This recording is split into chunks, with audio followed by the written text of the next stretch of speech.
Bismillahirrahmanirrahim. Assalamualaikum warahmatullahi wabarakatuh. Alhamdulillah rabbil alamin. Wassalatu wassalamu ala asyrafil anbiya'i wal mursalin wa ala alihi wa ashabihi ajma'in. Amma ba'du, ikhwani wa akhwati fillah rahimani wa rahimakumullah. Insyaallah pada kesempatan kali ini kita akan lanjutkan kembali pelajaran bahasa Arab kita dari kitab Al-Muyassaru fi Ilmi Nahwi. Dan sekarang kita akan fokus membahas tentang isim. Sebelumnya kita sudah membahas tentang kata dan pembagiannya, ya bahwasannya kata dalam bahasa Arab terbagi menjadi 3, ismun, fi'lun, dan harfun. Kemudian di sini muallif fokus membahas isim. Beliau membahas di sini ada 9 kelompok isim yang beliau jelaskan di sini di pembahasan tentang isim. Namun beliau tidak menjelaskan ya di awal 9 kelompok isim ini berdasarkan apa gitu. Kenapa kok dikelompokkan menjadi 9 gitu. Beliau tidak menjelaskan. Jadi agar lebih jelas ya, apalagi kalau antum nanti ingin mengajarkannya kepada orang lain, mungkin perlu diberi pendahuluan bahwasannya isim itu ada yang mabni, ada yang mu'arab. Ya, isim ada yang mabni, ada yang mu'arab.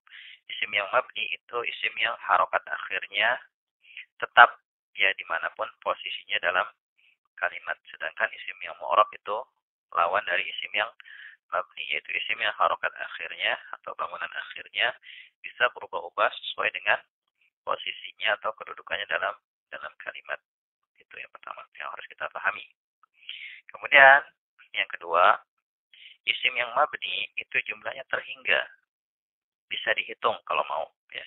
Bisa dihitung karena jumlahnya terhingga, bisa dihitung. Sedangkan isim yang mu'arab jumlahnya tidak terhingga, banyak. Sehingga kalau kita ingin bisa membedakan mana isim yang mabni dan mana isim yang mu'arab, maka terlebih dahulu kita harus menghafalkan semua isim yang mabni. Sehingga kalau kita dapati isim itu bukan termasuk yang mabni yang sudah kita hafal, berarti kita katakan dia isim yang mu'arab. Ya. Isim yang mabni itu nanti dikelompokkan lagi menjadi beberapa kelompok dan ada 5 kelompok yang populer yang disebutkan oleh muallif di sini. Untuk buka halaman 14 ya, coba buka dulu halaman 14.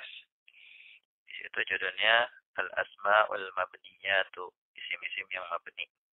Di sini ada 5 kelompok isim yang mabni yang disebutkan oleh muallif. Ismul dhamir, ya dhamir, isim dhamir kata ganti, ismul isyarati kata tunjuk, al-ismul mausulu kata sambung, ismul istifhami kata tanya, dan ismul syarati kata bersyarat. Ini 5 kelompok isim mabni yang populer yang antum nanti akan diberi tugas untuk menghafalnya. Ya, dari sekarang silakan antum cicil untuk menghafal dari sekarang sedikit demi sedikit supaya nanti ya ketika sudah waktunya diberikan tugas menghafal antum sudah lancar ya, enggak berat lagi menghafalnya. Nah, ini isim yang mabni. Berarti selain isim yang mabni, kita katakan saja dia isim yang mu'rab. Ya. Kemudian isim mu'rab itu dari jumlah yang tidak terhingga itu nanti bisa dikelompokkan menjadi 9. Ya, bisa dikelompokkan menjadi 9. Jadi 9 kelompok isim ini adalah isim-isim yang mu'rab, yang mana harokat akhirnya atau bangunan akhirnya itu bisa berubah-ubah sesuai dengan posisinya dalam kalimat. Ya. Kita baca fil asma'i tentang isim-isim. Aqsamul ismi, ya, pembagian isim. Ini pembagian isim berdasarkan adatnya, berdasarkan jumlahnya. Ya, pembagian isim berdasarkan jumlahnya itu dibagi menjadi 5. Ya, dibagi menjadi 5. Atau mungkin ada juga dibagi menjadi 3 dulu ya. Yang pertama isim mufradun, mufrad, isim yang berjumlah 1. Kemudian ada isim musanna, ya, musannan, isim yang berjumlah 2, dan ada isim jamak, jam'un, ya, isim yang berjumlah lebih dari 2, jamak. Ya. Tapi kemudian isim jamak itu dibagi menjadi 3, ada jam'ul mudzakkar salimu, isim jamak muzakkar salim, ada jam'ul muannas salimu, jamak muannas salim, dan ada jam'ut taksiri, jamak taksir. Jadi totalnya itu ada 5 kalau mau dirinci. Ya. Ini isim berdasarkan jumlah. Ya. kita baca yang isim mufrad terlebih dahulu. Al-ismul mufradu isim mufrad. Al-ismul mufradu isim mufrad huwa adalah ma dalla apa-apa yang menunjukkan ala atas wahidin jumlah satu. Ya, atau ringkasnya isim mufrad adalah isim yang berjumlah satu. Mislu baitun, satu rumah. Ya, kalau terjemahan lengkapnya begitu. Ya, satu rumah. Walaupun selama ini kita terjemahin rumah nggak masalah, atau sebuah rumah. Daftarun, satu buku tulis. Waladun, satu anak laki-laki. Rajulun, seorang laki-laki. Satu laki-laki atau seorang laki. Laki ini isim mufrad, dan asal isim itu adalah isim mufrad. Ya, asal isim itu adalah isim mufrad. Ya, isim mufrad ini adalah isim yang ya kalau dalam kamus kita diberikan isim mufradnya. Kemudian setelah itu diberikan bentuk jamaknya apa. Ini isim mufrad. Untuk membedakan isim mufrad dengan isim yang lainnya, ya kita harus kenali dulu isim yang lainnya. Yang kedua, al-musanna, isim musanna, isim yang berjumlah dua. Ya. Atau di sini mu'allif memberikan definisi al-musanna huwa isim musanna adalah ma dalla ala isnaini. Ya. Apa-apa yang menunjukkan atas jumlah dua, ya, ala isnaini bi ziyadati alifin wa nunin, dengan tambahan alif dan nun, au ya'in wa nunin, atau ya dan nun fi akhirih, di akhirnya. Ya. Jadi di akhir isim musanna itu ada tambahan alif dan atau ya dan nun. Ya, tambahan dari apa? Dari isim mufradnya. Ya, jadi isim musanna ini isim yang berjumlah dua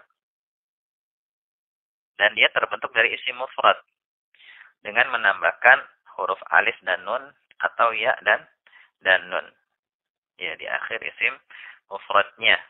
Mislu, contohnya baitun, satu rumah. Tapi kalau dua rumah, baitani atau baitaini. Ya, dua rumah. Baitani atau baitaini. Waladun, satu orang anak laki-laki. Kalau dua orang anak laki-laki, waladani, waladaini. Ya. Lalu apa bedanya? Ya, isim musanna yang berakhiran alif nun dan isim musanna yang berakhiran ya dan nun. Bedanya itu nanti ya ketika dia sudah dimasukkan ke dalam kalimat, posisinya beda. Ya, bagi antum yang sudah mengenal marfu', mansub, majrur, ya tentu ya sudah paham ya kalau baitani yang berakhiran alif nun itu untuk isim marfu'.